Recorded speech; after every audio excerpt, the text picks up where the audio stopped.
After the release of the Xbox Series and PlayStation 5 consoles, many in the Stadia community wonder when this platform will upgrade to similar capabilities.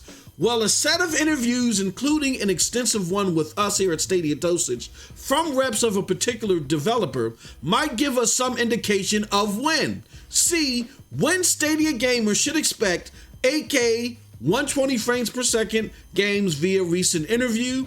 It's SDO Daily, baby. Let's get into this one. Stay sick cause I follow my gut. They say I was pushing my luck.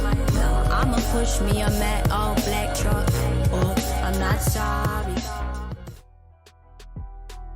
What's up, people? What's up, people? What's up, people? It is your boy MM2K back again with another episode of SDO Daily on behalf of the Stadia Dosage platform. If you could, do us a huge favor, hit that like button, hit that subscribe button, rock those bells for notifications, please, so you know when we're dropping these doses. We appreciate all of y'all straight up. Y'all know the deal, y'all know the reason, and by now y'all should know the slogan, we are not too proud to ask. And in that vein, we air these SDO dailies as premieres. So if you're watching this being premiered live and you want to get a little bit more braggadocious and active in the chat, you got a question that you want us to answer at a later time, or simply put, you want to support the platform, feel free to do so by hitting that super chat button below and saying what you got to say. Because like I always say, who cares what I say, you know? But with that said, let's get it moving. All right, so the video that you see on the screen is GDC 2019. All right, and back then at GDC 2019, there were a lot of big, I don't want to say braggadocious as well, but big, you know, kind of big ideas thrown out there. Some of which, you know, we are not coming to fruition right now, like SG&E and some of the things that they were doing there. But a lot of it still seems to be intact, which in particular is the 8K 120 frames per second claim that was given there at GDC and a lot of other places, that soon this platform would be able to upgrade its server blades and have those capabilities when the time was right? So a lot of people looked at that and said, well, instead of talking about power, who really cares about power? What we really care about is being able to play the games that we want to play conveniently, with ease of use, and with the great fidelity that Stadia provides as a cloud platform.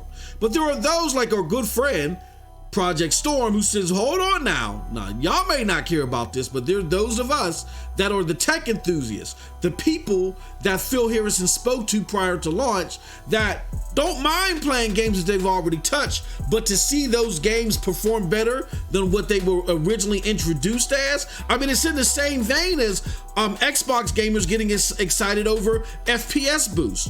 At the time of this recording, there's a big list of EA games and other games that are getting FPS boosts, and these are games that people already played, but they're providing them a newer experience with familiar software.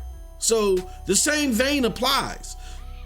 Because that same vein applies, you still have a good number of people that are wondering, hey, when are you guys going to upgrade to 8K 120 capabilities, even if every game that comes out afterwards doesn't use it? Because we want to see faster frames, more consistent resolution, more 4K-er, say that fast, 4K-er resolution and all the other stuff, right? Well, we sat down with our good friends at Mantis Games. And Mantis Games, they've had reps do a few interviews, and they sat down extensively with us, which we were so honored this past episode of SSC Podcast. And me and Project Storm were able to ask our good friend from Mantis Games, Robbie Bishop, also known as Bloody Good Reviews, out there on Twitter. Check out his Bloody Good Reviews out there. Some great stuff. I've been checking it out, man. Some great stuff. That being said, we sat with Robbie Bishop of Mantis Games to talk about these revelations and a lot more things regarding the company and the fact that they've decided to go and do some work, particularly with other publishers and developers, to help them port games to Stadia, right? So some of the things that we've asked Robbie is, you know, what are some of the favorite games that you like to play? How did you get into this industry? You know what I mean? He has a very detailed lineage and resume when it comes to how he got here. We also asked Robbie, who are some of the companies that you've worked with? And a lot of people were surprised to find out that he's worked with companies like Larian Studios on Divinity Original Sin. One of the developers that are there that is great with Unreal and other engines, Philippe Messatin. I hope I didn't butcher that, Philippe. Don't mind me. Philippe is after me anyway, because during the interview, I was like, hey, why don't you guys start porting games for Beyond Unity? And Rob let me know. He's like, hey, that would fall all in Philippe's lap, and Philippe is just one person, so don't do that to him. But shout out to Philippe and shout out to Mantis Games. There was a lot of stuff that we talked about. It's a great interview. The links to it are below. Definitely check it out, because it really gives you a peer beyond the veil of what happens in game development. Very worthwhile discussion, great interview, and we thank Robbie for coming through. One of the big things though that we talked about, again, in relation to the theme of this video, is we asked him, particularly in a sit down, representatives from Mantis have stated that their opinion that though capable, Stadia doesn't need to do a hardware upgrade for the current lineup of games. Now, that hardware upgrade that we were referring to in this question was an upgrade to 8K 120 frames per second. In another interview, a rep from Mantis Games said that, oh, it's already capable. It's already capable. But, you know, there's some factors in there, and one of the main factors being that Stadia, the games that are coming out on Stadia, they don't need to upgrade their server blades for these particular set of games. So we asked again, though that they had that sit down, and though that representative said that Stadia doesn't need to do a hardware upgrade for the current lineup of games, with things like ray tracing, balanced with fidelity and frame rate stability becoming more of a request for gamers, when do you think Stadia would need to upgrade? And basically, what Robbie let us know is, he said basically it was hard to tell. Stadia is still pretty young, and there is no real need at the moment for them to upgrade the hardware to play the games that are currently releasing, and it will all depend on the platform's popularity. If Google will be willing to invest, there's also the fact that they need to be sure users can have all those benefits with their internet speeds that need to be up to par. Now that's interesting stuff, because we always hear people say things like, oh, Google lied. This thing isn't capable of 4K. You know, they lie. And I don't think that they lied. I don't think when the people from that did Doom Eternal, I don't know why the name is losing me right now. Id Software, Marty Stratton, golly, what is wrong with me? And eat my coffee.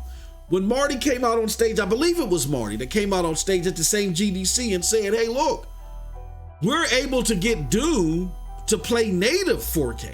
I don't think they were lying. I just think that what a lot of people don't realize is that from the server blades and the transmission to your screen is something that's very relevant to that process. It's your codec. And the codec helps add fidelity to the stream and determines the bandwidth needed to get said fidelity and performance of said stream. And the codecs that are out right now don't really connect you to a native 4K experience all the way in 60 frames per second for bigger games.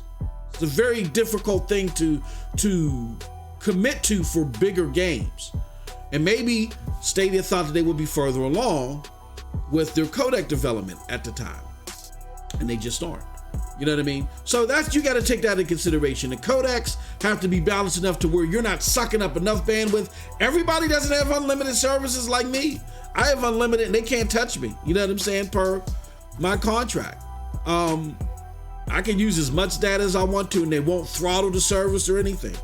Everybody doesn't have that access. So because everybody doesn't have that access, internet usage isn't there yet.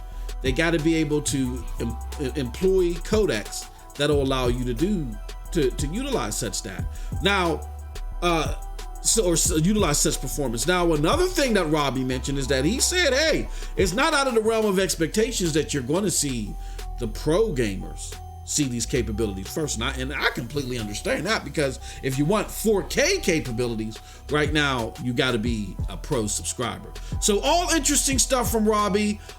Great interview. We're going to leave links to that below. We're also going to leave a link to the after party, which is open up to all of our members. If you're not a member, hit that join button below and join the member community ASAP. The conversation got even better there, believe it or not.